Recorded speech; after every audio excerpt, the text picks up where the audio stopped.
All right, they're being recorded now. I'm just going to get myself a cup over here. 1 second.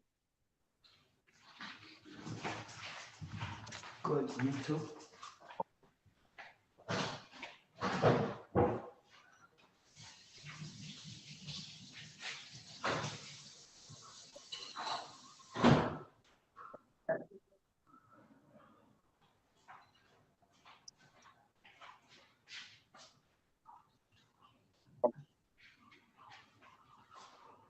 Hey, um,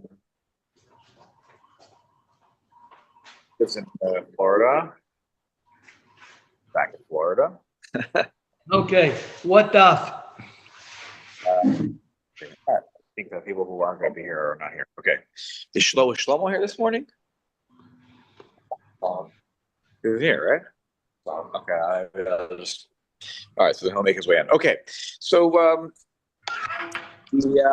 we are to an Ayin Reish Hey, and we last time had finished Sif Yud. I believe at the end of our time together, talked about how a teacher of children can use the light of a candle when he's just sort of trying to show the kids like where to start from, or where the beginning of the parsha is, and then or he's trying to like remember for himself what's the beginning. Okay, okay, then he knows the rest of the sedra or the section by heart, and that's the whole idea was that anything the Rebbe knew al peh. And okay, to look in the sefer here and there, a word here, a word there, nothing like tzarich iyun. I don't have to look into it with great depth. Then it was okay to use the light of the candle because he doesn't really need to look at the book that often. He knows it, very well, and therefore there's no fear that they will. We won't come to tilt the candle by road. So that was what we talked about last time. And now we will continue with Sif Yud Aleph. And I think we'll finish the Siman today. Let's see. So Sif Yud Aleph is where we start. Okay, so the Shulchan Aruch here says, and Shlomo, do you know where the sheets are? I don't know. Okay, I think you're the one who needs it, but I know you thank you for always storing them from shear to shear. Okay, yeah, Aaron, can you take a seat over here? Okay, very good. Okay, all right. So Yud Aleph. If you have vessels that are similar to each other, and they require tzarich iyun, it requires looking into to ascertain, to the havchin, to differentiate between them. Then also levodkan leor haner. Then to try to actually differentiate between these two items would be prohibited to do by the light of a candle. Okay, because it's obviously difficult to tell the difference between them. And if anything, it requires iyun. If you need iyun, right? If you need to look into it with more depth, that's when candlelight becomes more problematic. We are on Siman Ayin Reish Hey, Sif Yud Aleph, just in the middle there. Okay. Okay, so that's the first part of this halacha. Now there's one particular example here given, and this is an example of something where you might have thought that, come on, it's easy to tell the difference between these two things. But nonetheless, we'll still say it's not okay.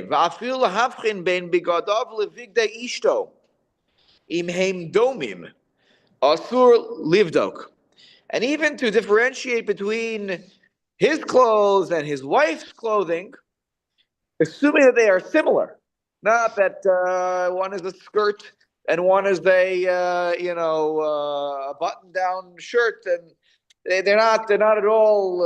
I would never, in my wildest dreams, think that have any happening that I can wear a skirt. It's not happening. Now, nonetheless, it's prohibited to check if they're similar. So you can imagine, I have a shirt and my wife has a shirt. Now, we have different sizes. We have different styles. It fits differently. I don't know. If they are similar enough, then it is not okay. You might think, "Well, come on, I know my clothing very well.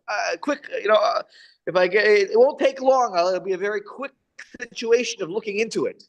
It's very different than maybe different types of kalim that are similar. I'm trying to differentiate. I was going to use whose iPhone this is, but that's a bad example. It's Shabbos. Who's whatever. I don't know. You have people have a similar book, or they have some similar. I don't know. We're going to see in a moment cups or whatever, shoes maybe, right? Whatever it is. So here, even though you might think Big Godov and Big Day Ishto are similar, but come on, I'll figure it out very quickly. Nonetheless, it is not. It is not permitted. Yeah, except in California, Rob. That's funny. Okay, if you're holding in the world of current events, that made sense. Okay, Tommy Kraus. Good morning. Morning. And Kodesh Tov to everybody, by the way. Yes, go ahead. You're talking here just the candles that were blessed for Shabbat, not any other candles that are in the room illuminating the place. I think any candles, not just the ones that were upon which the bracha was said, but any candles that are lit in the house. Again, the fear is not about. We're going to talk about this actually at the end of this year about bizui hamitzvah, about desecrating, not just desecrating, but like not showing proper kavod to this mitzvah of Shabbos candles. That's a different issue. Here, the fear is that we will violate the biblical prohibition of havara. By tilting the candle. So the rabbis were protecting against that here in this situation. And even here, between his clothing and his wife's clothing, if they're similar enough, then it's still prohibited to check by the light of the candle. Okay. So if you have a bowl and you want to serve soup in it, and it's your Shabbat meal, Yes. you can't tell. You can't tell from in the dark or in the semi-light or from Between the milchik exactly bowl. Yeah, so you can't have your Shabbos meal. That would be a problem. But there are other just using that as an example, there are other mitigating circumstances. Meaning, if I keep my fleishiks in one cabinet and my milchiks in another cabinet, you can rely on the fact that you don't have to look. It doesn't. There's no tzarech iyun needed to go to the fleishiks cabinet. You pick it up. Okay, it feels like it. With whatever minimal light there is in the room, it looks like you're not like staying there holding it and doing a very careful inspection. You're going to see actually in the next case in Yud Beis a good example of when you need to do tzarech iyun, right? You need to really look into things quite a bit. There's an exception. Yeah. I mean, generally, we can't use the candle. We've talked about it actually a number of exceptions in the last couple of shiurim, right? We talked about Pesach night, if it's on Shabbos, reading the Haggadah, Yom Kippur, Next to you, or someone's next to you. But like the standard position is you can't unless you have something else going for you.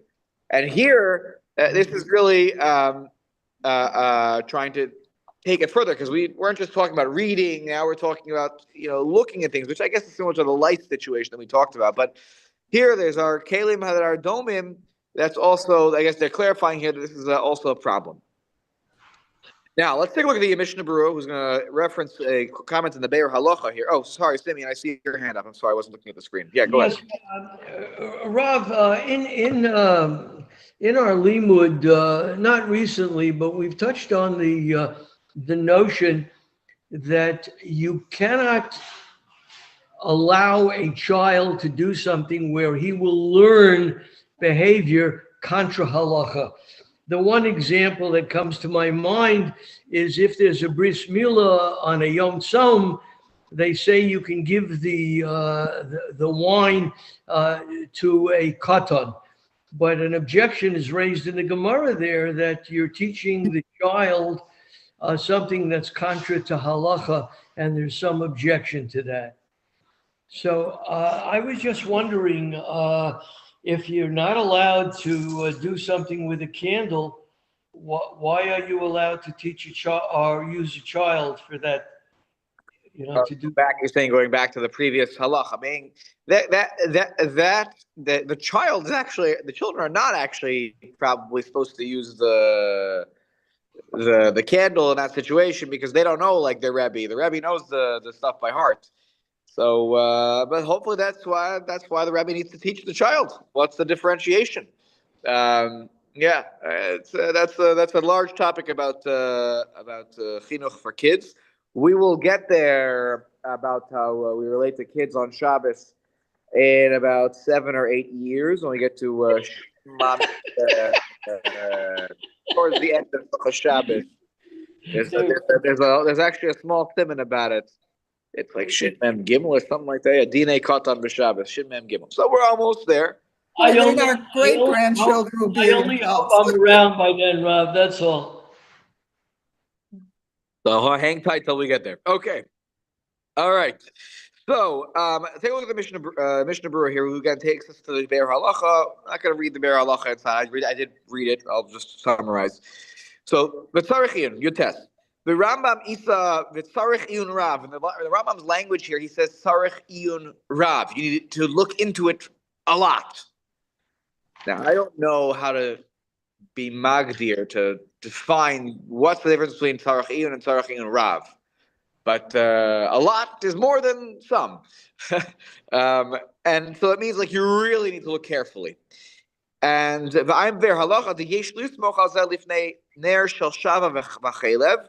and if you're dealing with a candle that is wax or from animal fat, the belav hachiyesh mekilin, where we already had talked about in Sifkat and Dalad previously in this sitman, that people are, there's room to be makil with those types of candles because we're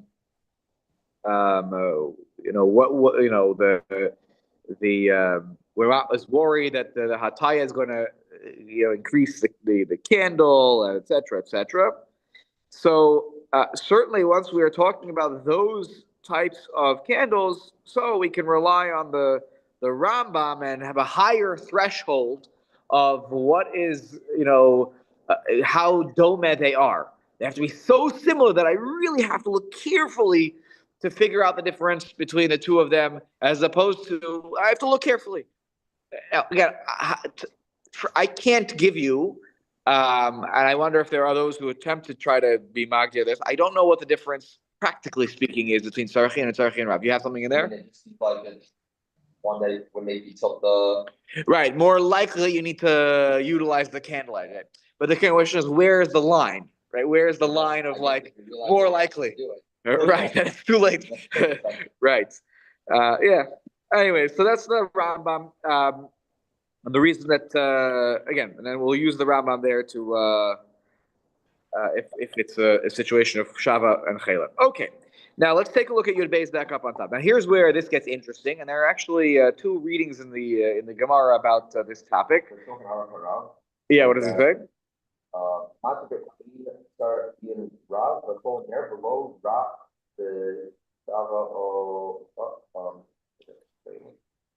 The Shachel being the fat, and what was the first? Shava, the wax. So he allowed it as long as there was no, as long as there was. So he basically hapaskin like the Rambam, and not just when it was the Yesh Mekilin. I guess he's the Yesh Mekilin, or the Yesh Litzmoch of that. All right. All right. What to hold in your back pocket? Okay. So Yud Beis Shama. Okay, this is an interesting case. Okay, and again, there are two readings. We'll look at the first reading, which is the Rambam, which is how we paskin in the Shulchan Aruch. Then we'll look at the Aruch HaShulchan. Is going to describe for us actually how Rashi reads the Gemara, which is interesting. It's different. And actually would be completely a 180 on this halacha. Okay.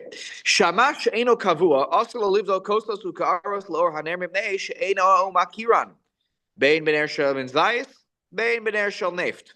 Perush means zefes lavan v'recho rab. So, She'oro Rab. So you have a servant, not a servant, that's a better way of saying it. A shamish is like an attendant, okay? who is not the usual. He's not there all the time. He's not the full-time help that you have around the house. He comes occasionally. B'derech akrai, we'll say, occasional. So if he's not kavua, so it's also it's prohibited for that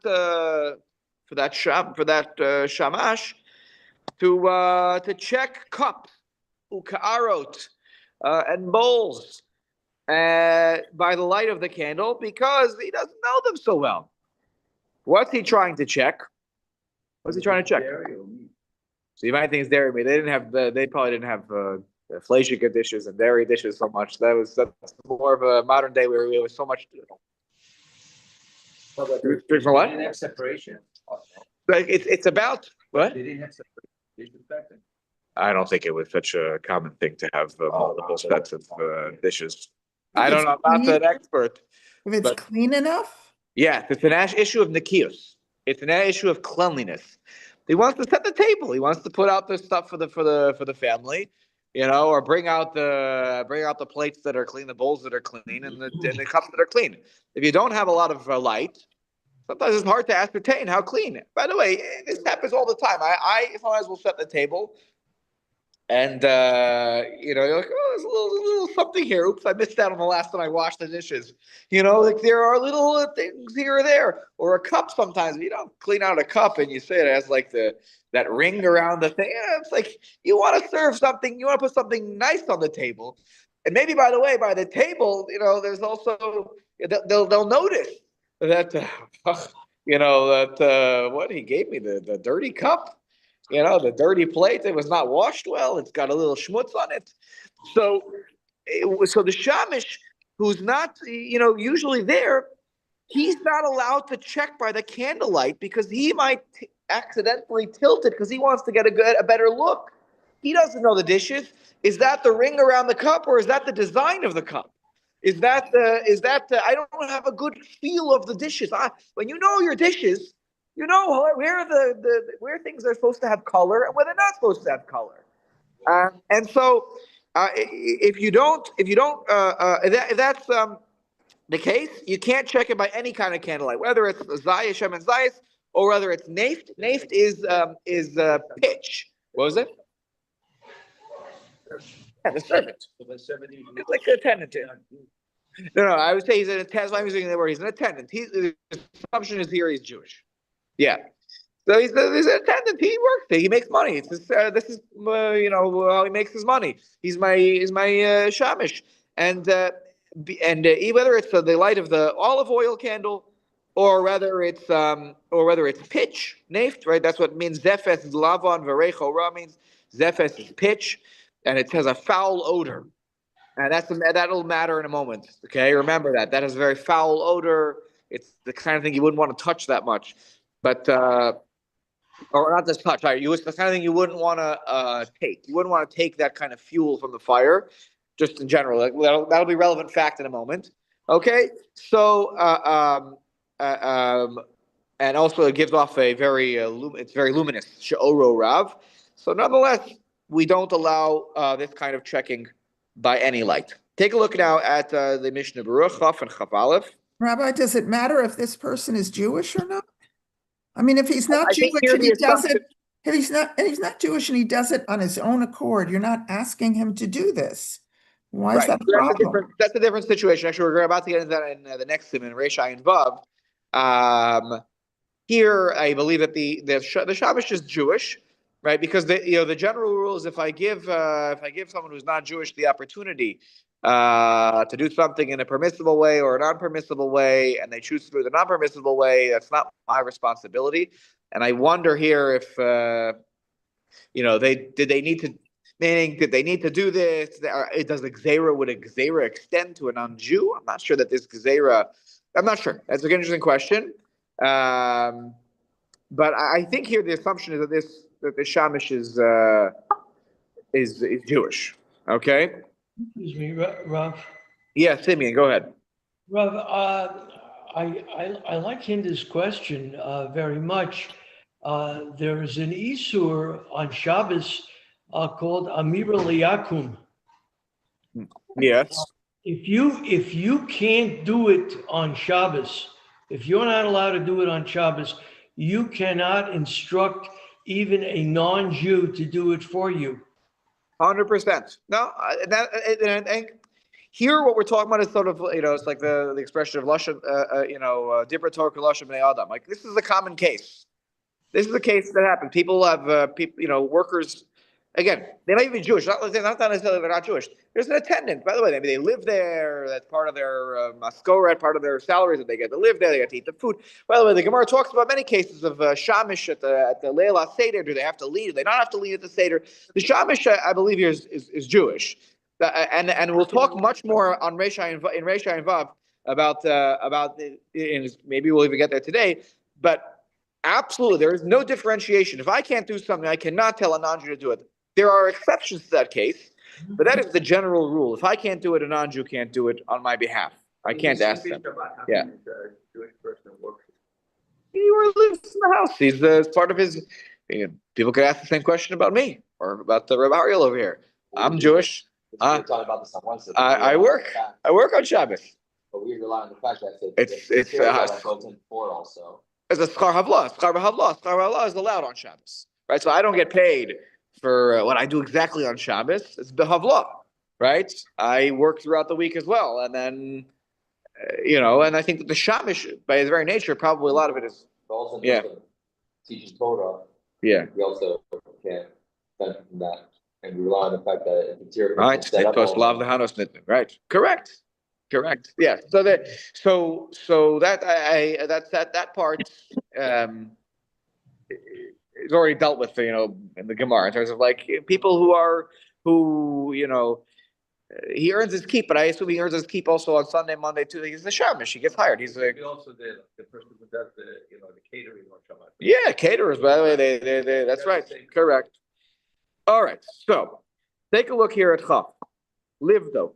Okay, this is saying that it's prohibited to check and to check these cups and bowls. Rotzelomar, Mishnah Berurah explains, Livdok kosos hadomim zelazeh. The cups are similar, and you're trying to look for the cleanest cup because I want to serve the cleanest cup. I want to do a good job. I'm being judged by my job here. Veleda eza mehen lahanichan ala shulchan, and I'm trying to figure out which ones should I put on the table. I'm not so familiar with what the designs are. And the cleanliness, doesn't have a feel for like what looks clean and what doesn't look clean with these particular cups that have a particular design. He has to look carefully at the cups. And if you have to look carefully at something, that's only you got to make a gzeira and say, no, you can't look at that by the light of the candle. Therefore, we're concerned that he'll tilt the candles. The Ran explains this is about checking if they're clean. Right. By the way, maybe in the first explanation, maybe it wasn't about cleanliness. By the way, maybe it's just about they look similar, and I got to put the right ones out today, right? And I don't want to put the wrong ones out. And the Ran says it's about cleanliness, right? V'shamash kavua, the one who's always there, the shamish who's always there. I know I cleaned them very well last time. I washed the dishes super well. I have no doubts in my mind. They're clean. I don't have to look carefully at it. Right? So he's holding. He knows. He's the one who always washes the dishes. He's the one who always prepares everything. And so he knows exactly which dishes are in bad condition right now, and I shouldn't put them out, which ones are in good. Okay. There's a lot of light. This is particularly with the light of the neft, the pitch, right? Wrote the Lomar, Af al pisha oro rav, afilu hachi, chayshinan shemayata kevan shu shamash eno kavua. He doesn't want to mess up at his job, so he really is going to want to look carefully. He's going to be nervous to put anything out unless he looks at it carefully. So since he's not a shamash kavua. He's even with the well lit candle, the very luminous candle that's made from pitch. We are still concerned because he's a little nervous at his job. It's a type of almost like tar, like a substance. How do we explain it to a 10-year-old child? It's the black stuff that they put. Oh yeah, there you go. Have you used that kind of stuff as a fuel? a pitch, you know. Oh. They cover the driveway with the. Maybe that is a fuel for a fire. Okay. All right. I would think that I would object to even using that for Neiroz Shabbos for the Well, mitzvah of because halakha. it does have a foul. It has a foul odor. Yeah. You're not using that as you're not making a bracha on that per se, but Oh. it's one of the lights that is on in the house. That's Okay. all. Okay. Now let's take a look at the Ramah here. Back up on top. V'yesh matirin b'shel neft afilu b'shamash she'enu kavua, and for the reasons that we just probably stated, that there's lots of light. So there are those who permit using the neft even with a shamish that's not permanent. It's not the usual shamish. Take a look at Chav Beis. Ta'amam, what's the reason for permission for permitting it here? What are we worried? There's so much light coming off of this thing. No one's going to tilt such a candle. Lafisha oro rava, so you don't need to tilt it, so no one would ever do it on a Tuesday. It won't happen on a Shabbos. L'shema yistapek, but here and l'shema yistapek lo chayshina mishum demois. What about maybe you'll take it, some of the fuel, like by an oil lamp. You might take some of the oil, or the shamish may take some of the oil because I want to use it for something else. So it's in the canister or the can, whatever, the little lamp that's holding the oil, and it's the wick's in there and it's lit. I might take some of the oil, but not with naft. I would never go in and try to take some. Mishum demois, because it's disgusting. It smells. Why would I want to use it for something else? V'shemen zayis v'chein v'shari shemanim, with the oil, olive oil, and other types of oils, l'chulei alma aser, it would be prohibited.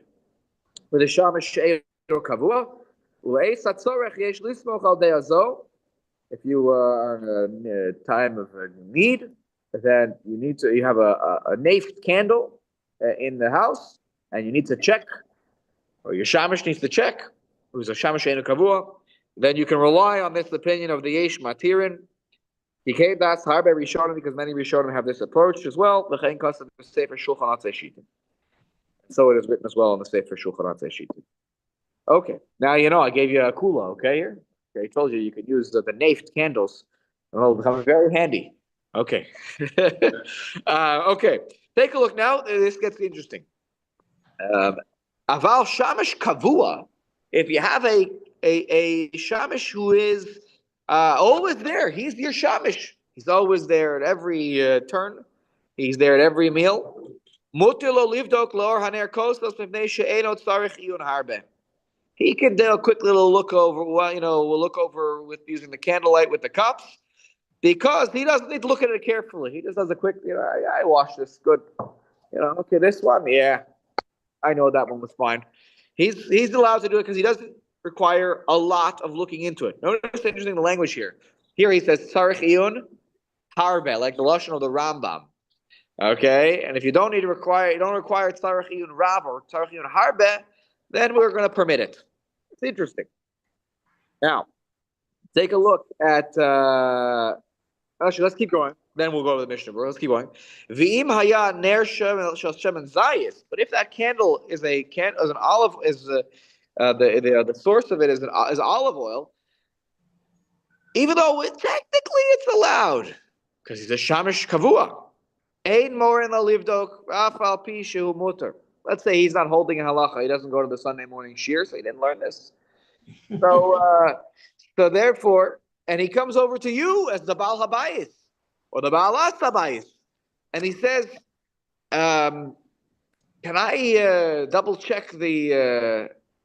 Can I double check the cup by the candlelight?" I remember something I heard in the background when you were listening to a shir on Sunday mornings, and I heard in the background something about it, but I don't remember the whole thing.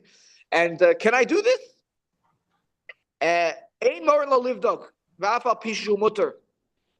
You're not supposed to be more to instruct him that it's okay. Don't instruct him to do it, even though it's mutter. Why? Because perhaps perhaps he will use some of the oil later on. Not that we're worried he'll do hataya, that he'll tilt the candles. Yeah. So they're saying technically it should be on the grounds of a different gezerah, it's mutter. Meaning we're not worried you're going to tilt the candle.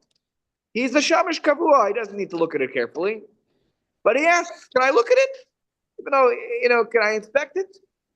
And he's not going to. We're not worried he's going to tilt the candle. He's going to inspect it with whatever light there is. He's not going to tilt the candle. He doesn't need to.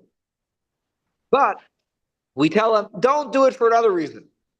Because maybe we just tell him don't do it because we're worried that maybe he'll take some of the olive oil out from the candle, and that is a problem of mechabeh.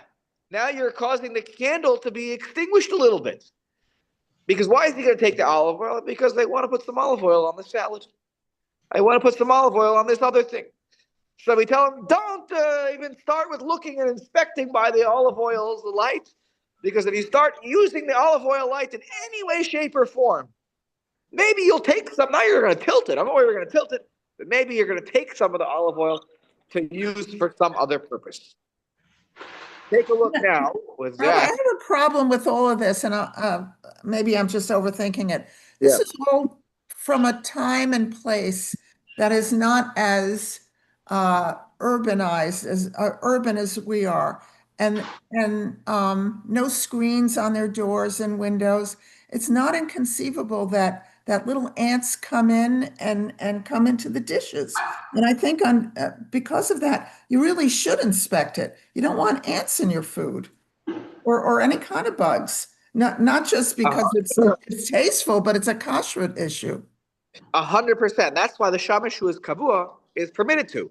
It's not that he can't. We're not worried he's going to tilt the candle and come to violate a more serious or grave prohibition. And the one who is not so kavua, so with him, he can't check, right? He's not allowed to do that check. So you have to be creative about finding a different solution. Maybe he needs to go over, take a cup in his hand, not inspect it, but take it over to the wash basin and rinse it out without even inspecting it. But for him to inspect it by the candlelight is prohibited. So he needs to figure out, and as the Baal Abayis and Baal Abayis, they need to figure out how to set up a situation so that no problems will be, caused halachically. But yes, it's for sure that it's undoubtedly the case here that he wants to check it and he needs to check it. But the question is, in what circumstances is it permissible, and what circumstances is it not? And if it's not, then you probably do need to figure out other ways to ensure the cleanliness of that cup. Okay, let's take a look now at the Mishnah Berurah and Chaf Gimel and Chaf Daled. Then we'll take a look at the and Chaf Hey and Chaf Vav. Then we'll look at the Aruch HaShulchan gives us Rashi's approach to this sugya, which flips this on its head. We'll see in a moment. Okay, let's take a look. Chaf Gimel La'or Haner. This first statement, when it says it's mutter to check by the light of the candle, when do we say it's okay? When it's a candle of neft. The shamish kavua can check by a neft, a candle that is from pitch. Laheni and shar shemanim. When it comes to other types of oils, he says take a look at the Be'er Halacha, and there. So if you take a look at the Be'er Halacha, we can take a look at it for a moment here, if you would like. So he says it's the one that's Le'or Haner and the Be'er Halacha. I have it 4 lines from the bottom of my Be'er Halacha on my page. Le'or Haner shel nef. The custom of Sefer Shulchan Atzei Shitim Dehu Adin L'shar Shmanim, and the halacha according to the Sefer Shulchan Atzei Shitim is the same for all the other oils. V'ta'amo delo chayshir l'shama yistapek rak b'shemen zayis, because we're not concerned he's going to need to tilt the candle. And by the other oils, I'm not worried they're going to use the oil. Only by shemen zayis are we concerned that they're going to take some of the oil out of the shemen zayis. The nate, for sure, the smell is horrible. I'm never going to touch it. So that's I'm never going to touch it. That's why the shamash she'eno kavua, according to one of the yesh matirim, could even do it. But if it's a shamash kavua, who knows the dish is inside and outside, for sure when it comes to nafs. But even the other oils, the only oil that we don't allow is shemen zayis. But it's not because we're worried he's going to tilt it. We're worried he's going to that maybe he'll, out of rote, he'll take some of the oil out because he's going to use it for something else, and therefore that causes the slight extinguishing of the flame in that process. Well, Anias Dati, but here the Mishnah Berurah in the Chafetz Chaim in the Be'er Halacha says, in my humble opinion, the Beis Yosef lo mashma kain. I don't think the Beis Yosef should be read that way. Delo mimatinan rak neft mizem mishum nehumoy. He says no, only pitch because it's disgusting. It has a horrible foul smell. No one's ever going to use that for any other purposes. But the other oils are similar to olive oil, right? That maybe they'll be used. V'gam betur lo nizkar shemen zayis rak shemen stama. In the Tur, he only uses shemen zayis. Shemen doesn't say shemen zayis. That's true in the Shulchan Aruch. He says shemen zayis, but so it would lead you to believe that it's being read and understood the first way of the Sefer Atzei Shittim, the Shulchan Atzei Shittim, which is that all oils should be permissible except for olive oil, but the Chafetz Chaim, gives you a more stringent reading of the Beis Yosef. Again, I'm not, I think that there's certainly room to be makel here because that's the simple read of the Shulchan Aruch. Again, not that these things come up all that often in our situation with our lighting that we have today. Okay. Yeah, Simeon, go ahead. In all due respect to the Aruch HaShulchan, it seems to me that the Mishnah Berurah is saying it is not permissible for a liquid such as oil because shemayate. Yeah. Okay, but if you have neft and it's a solid, then you can't run afoul of the shemayate. Sorry, let's back up a second. So shemayate for neft is not a problem for sure for the shamish kavua, and maybe even not for the shamish eno kavua. If the other oils, the shamish kavua, we're not worried about shemayate because he knows his dishes. This guy he's always in my house. He knows everything like the back of his hand. He knows what's clean, what's not clean. He knows where these kind of dishes are as opposed to these kind of dishes in terms of the design. He knows us. He knows our house. That's for the kavua. Supposing I want to do it in my own home because I'm not sure. Right. If it's eno kavua, right, then according to everybody, all oils are prohibited by all oil. If the candle is made of any oil, I can't inspect it. The only fuel which is at least the machlokes is neft by the eno kavua shamish. Okay. All right. Now let's take a look at Chaf Daled here. Chaf Daled, the Mishnah Berurah is commenting on she'eno tzarich iyun harbe, that the shamish kavua, it's permissible for him to check because he doesn't require a very thorough inspection. Even though we previously have said that checking between his clothing and his wife's clothing is prohibited, right? You're not allowed to do that. Even though, come on, I'll figure it out pretty quickly. Like my shirt versus my wife's shirt, I'll figure it out pretty quickly. Even though without very minimal light, it's hard to tell the difference. Even though we have such a halacha on the books, hacha hitiru mishum nekiyus. In this case of the shamish, there was more of a leniency granted. You might actually say that they're very similar in terms of the amount of iyun needed. But because one is a situation where we're dealing with cleanliness, we don't want people consuming things that are spoiled or old or rancid, grimy, whatever the word you want to use. Because of nekiyus, the rabbis were more lenient in this situation. Hacha hitiru mishum nekiyus. Okay, and that is the opinion of. It's the Mishnah Berurah, the very bottom line. Chaf Daled in the Mishnah Berurah. And this is the opinion of the Ran, the Ramban, the Ritva. This is how they read the Gemara in terms of why this is a carved out exception. Why make an exception in this case? Just give me the general rule. The reason is this is an exception because of Nikius. Okay, that's how they read the Gemara. The Gemara does not say the word Nikius. Doesn't say mention cleanliness, but that's these Rishonim, these very heavy hitter Rishonim, how they read the Gemara. We're going to see Rashi in a moment, as I promised, who reads this Gemara a little differently. Okay. Zav Hey, Ein Morimo, right? When it comes to Shemen Zayis, don't tell him it's okay. Don't tell the Shamashik that's Kavua that it's really okay, because technically it's okay, but I'm worried about something else.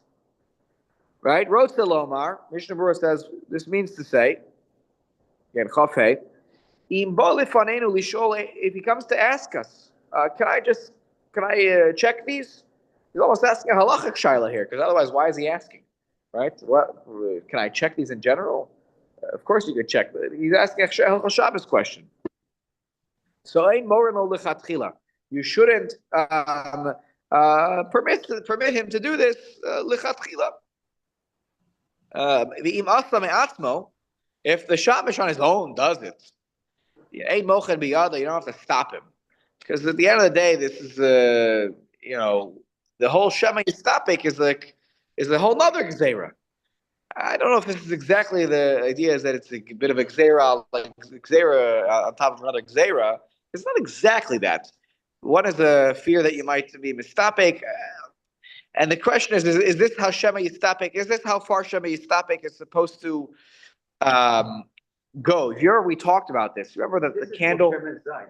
Yes. Yeah. The other we talked about, it was previously, earlier Simon. We had talked about if there's a drips down into the source, you're not supposed. Do you remember this? About the idea that you might end up taking it and catching it in a cup. Remember this? Because you don't want the Shemen Zayis. I like Shemen Zayis. I don't want it to be, maybe I want the candle anymore, or something like that. I don't need the light. I want to save the oil. So that was more of a case of Shema Yistapik.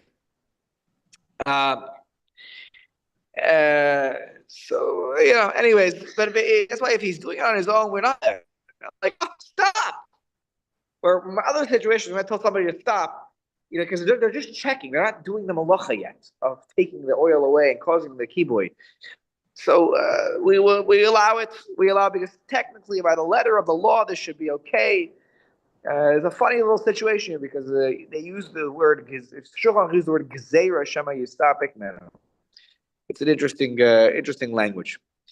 All right, take a look at Chav Vav, Shema Yistapik. Okay, there's the idea that I might, use it. I might, at least I think like supply yourself, to supply. So it's like to take it, or I'm going to use it in some way. But when it comes to but then I should, what I should do? I should prohibit any olive oil candles to be lit in the house.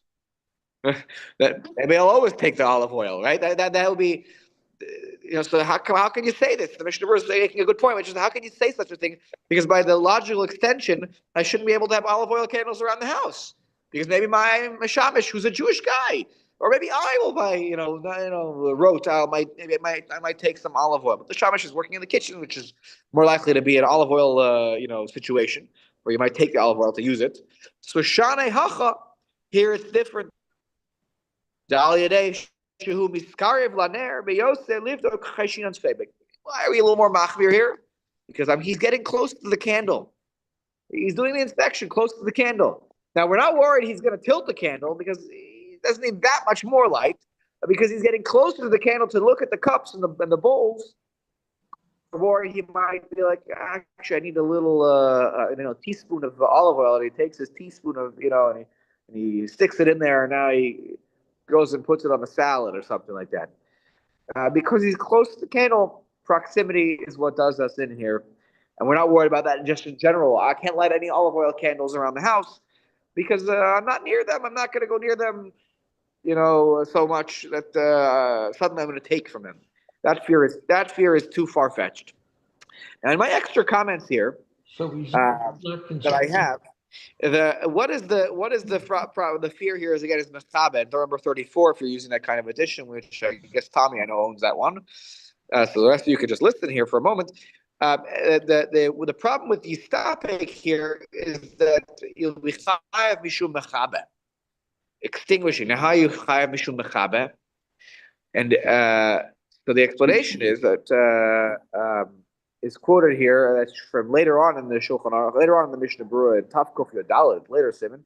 Is shekeved shebehasaras Hashem, and when you remove the oil, keha or haner miktzas, it does dim ever so slightly the light of the candle, just a tiny bit, and therefore nechshav bekach mechabe, and therefore it is like mechabe. Now, when you remove some of the oil.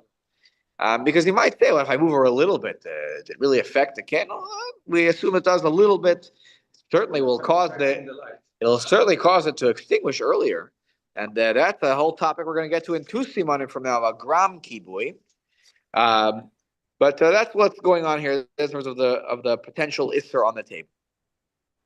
Now, the other thing here, and this is review from what we talked about Reish Samachay, which is about 10 simanim ago. About this again, my number 35 in my comments here, so just listen for a moment.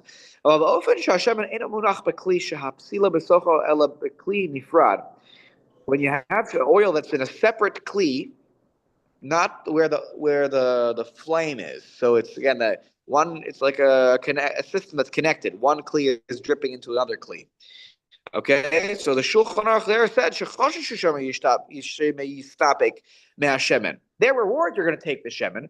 And that's why you can't light such a candle where it's dripping from one to the next. With Tama Davar, the Mishnah Berurah over there had said, I'm not done with that one. My heart is not separated from that. Right? It's in a separate kli, so I feel like I could take if I need it. They're more likely to forget. I have. That's right. That's getting to the candle. That's getting to the amount of oil getting there. I've constricted it. It was going to be a certain amount. Now I've reduced it. And over there, the Mishnah Berurah had said,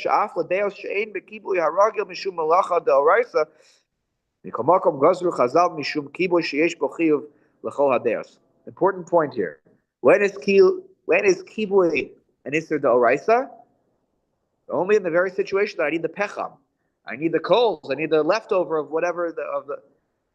Here I'm taking that's not an isser d'oraisa. What I'm doing, where I take the oil, that's an isser d'rabbanan. You're going to do a gzeira on an isser d'rabbanan? I can start claiming gzeira al gzeira, and the answer is here no. Chazal said all kibui, whether it's a d'oraisa or a d'rabbanan kibui, we don't want to start differentiating this, because then people will violate the d'oraisa type when it's that type of situation. Okay, let's take a look at the last. Sorry, I want to do the Rashi here. Let's just do the Ramah and the last comment of the Mishnah Berurah. Then we'll go back to this because the Ramah here is the one totally different comment about a different aspect of candlelights that has nothing to do with what we were just talking about. So just hang that, hold in your head that we talk about with the Shamish Kavua and Eno Kavua. Let's just finish it for the sake of completeness. That way we don't have to come back to it.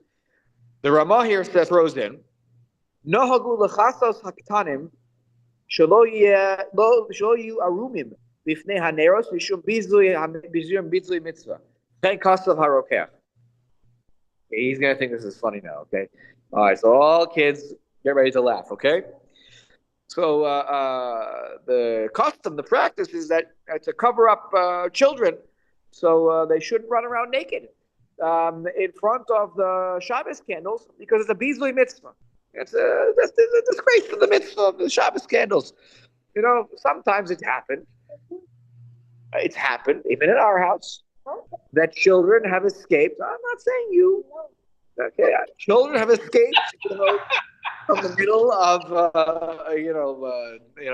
diaper change. While Abba is getting the new diaper, while after bath time when they take the towel off and before I can get them into a diaper or whatever, and they run off because there's more exciting things happening in the rest of the house, and this child has nothing on. Okay, happened, right?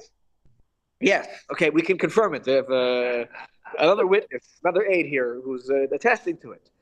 And the custom is, the practice is that to the extent that you can control this activity, this kind of behavior, in front of the Shabbos candle. It's not any candle. This is the Shabbos candle. Those are the ones I did the mitzvah on. It's easily to the mitzvah that a child should be, again, if a child runs away and does this, whatever. But to allow them to walk around, again, it's interesting. The history, I mean, it's a halacha that relates to care. That's why I said. That's why I was like, we're going to do this. It's nothing related to the previous topic at all.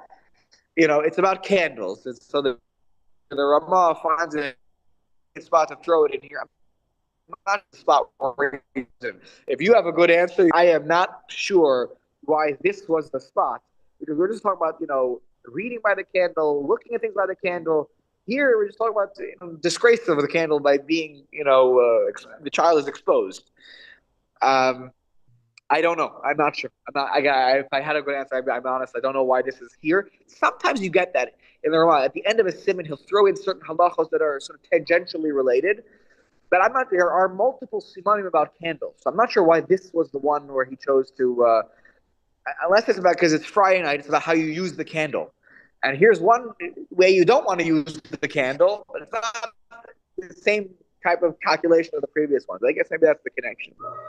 Let's take a look here now in this sort of silly, interesting, not silly, but interesting, whatever. Take a look at Chav Zayin in the Mishnah Berurah. He says, Kasha, the beloved hache, asur mishum sakana, the ase lidei nichve.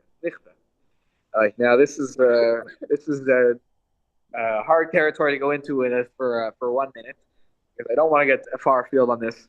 There's the Gemara in Pesachim, as he says here, Pesachim Kuf Yud Beis, okay? Benar Pesachim.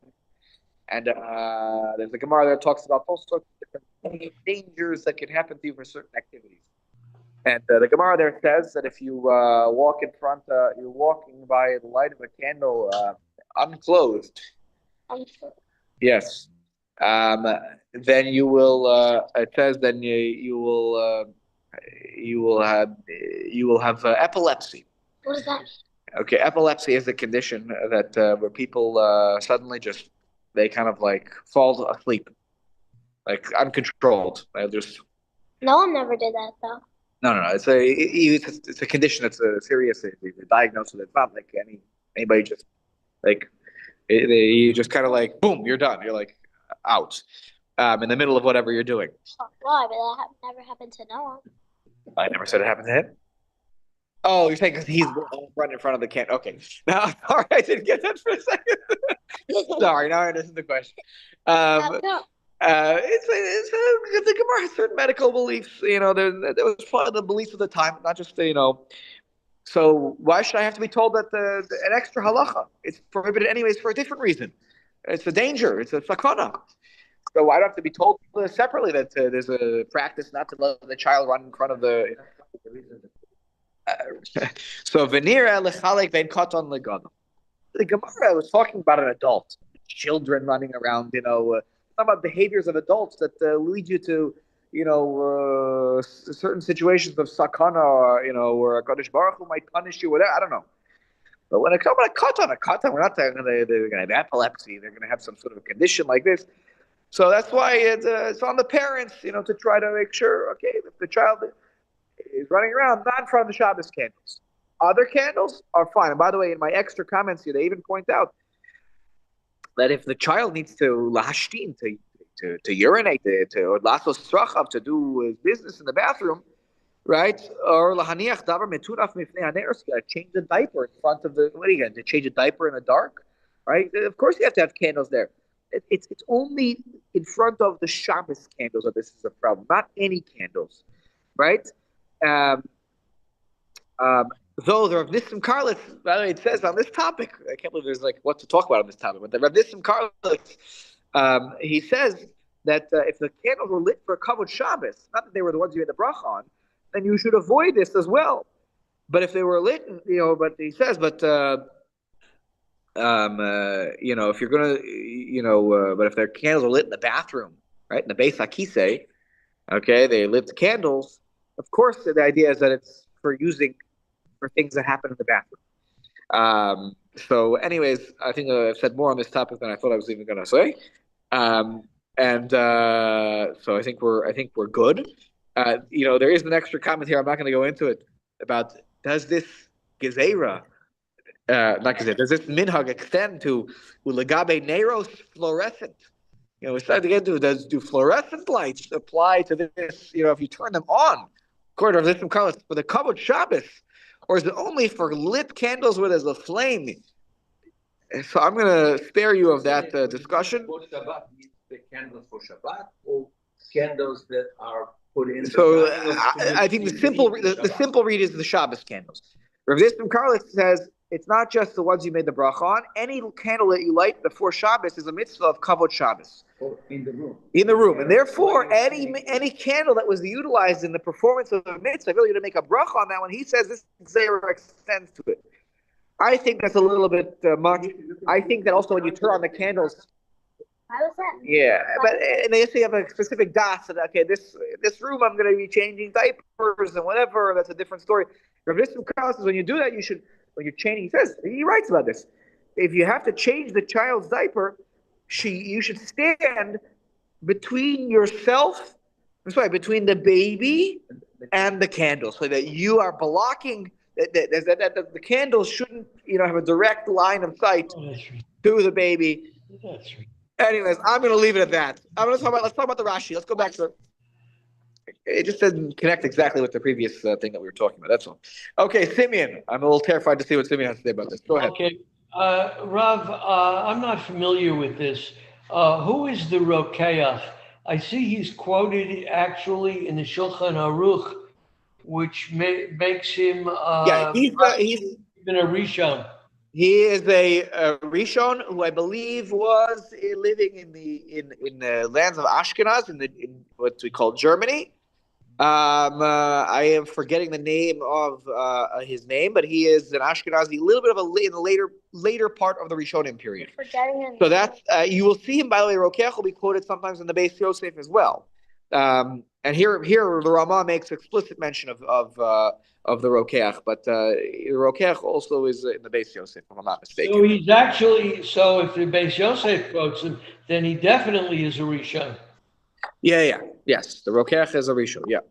Yeah. Later, I believe a later part of the Rishon period. Okay, now we'll end with this part of the discussion here about Rashi. Okay. Rashi read the Shamish thing differently in the Gemara. Fascinating. He actually reads it completely differently. So here, this is his girsa. Okay, so Aruch HaShulchan has it. So just listen along. He says, "Lefi girsas Rashi uperusho chamir shamash kavua me'eno kavua." What's the more serious case? By the person who can't use a light is the shamash kavua, not the eno kavua. Why? Mipnei sha kavua alav lidaktek harbe mipnei emas habaalim. The one who is always there, he doesn't want to mess up because he doesn't want to be fired by the Balabayas. This is my income. This is my livelihood. My family depends on my job, and I need to do a good job all the time. So he's worried about being fired. So he has more incentive to look more carefully at the cups and the bowls.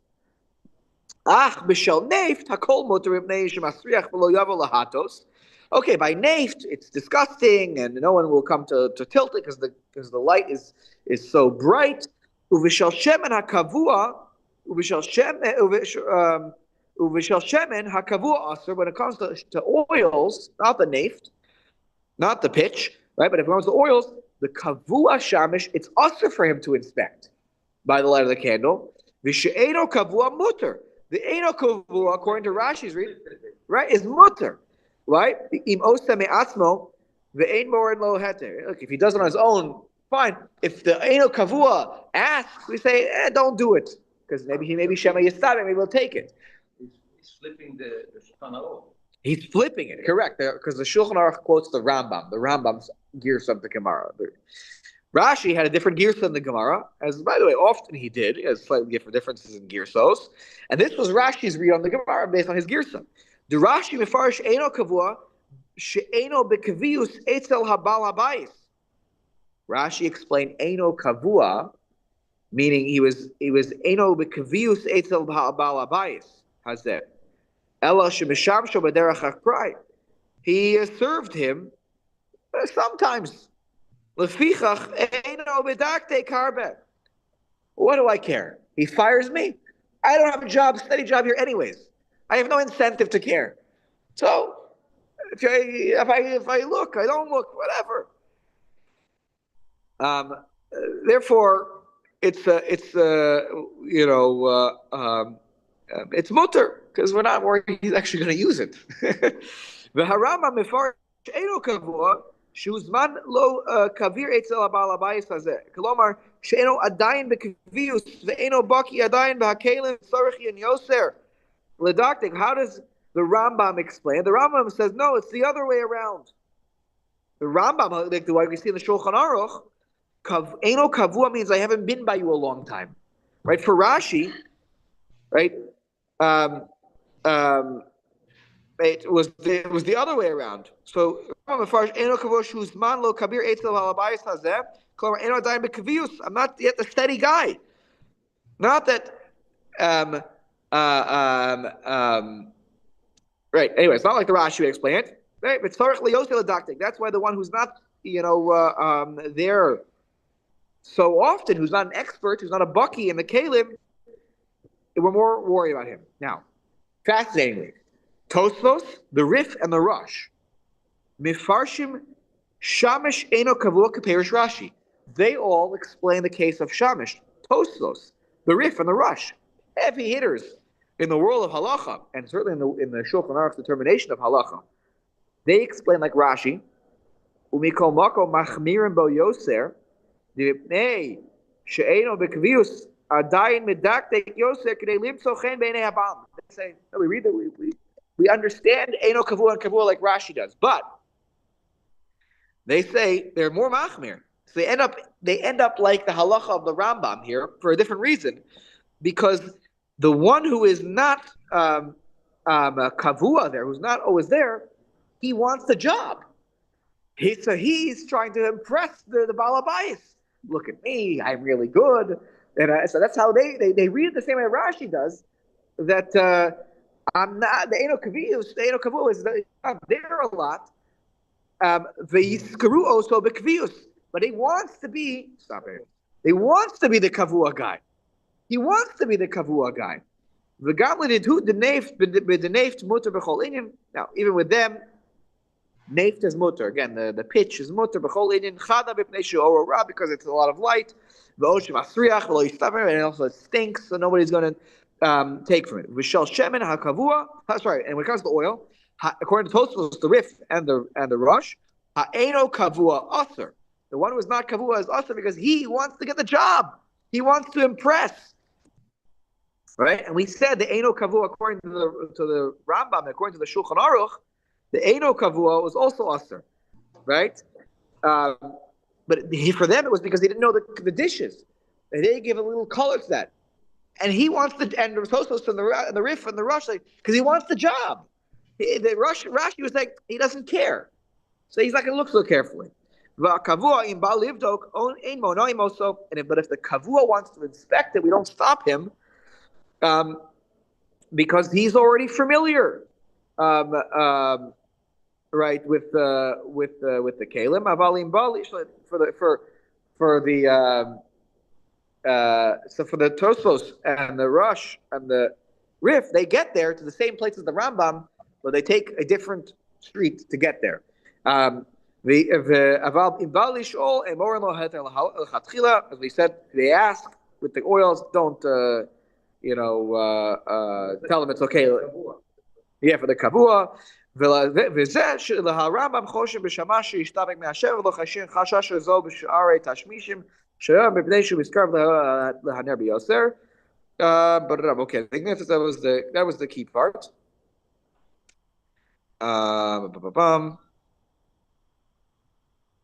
Yeah, and the Yerushalmi is the one. By the way, I told you the Ran said this is all about cleanliness. The Yerushalmi makes that clear here, and the Aruch HaShulchan says this.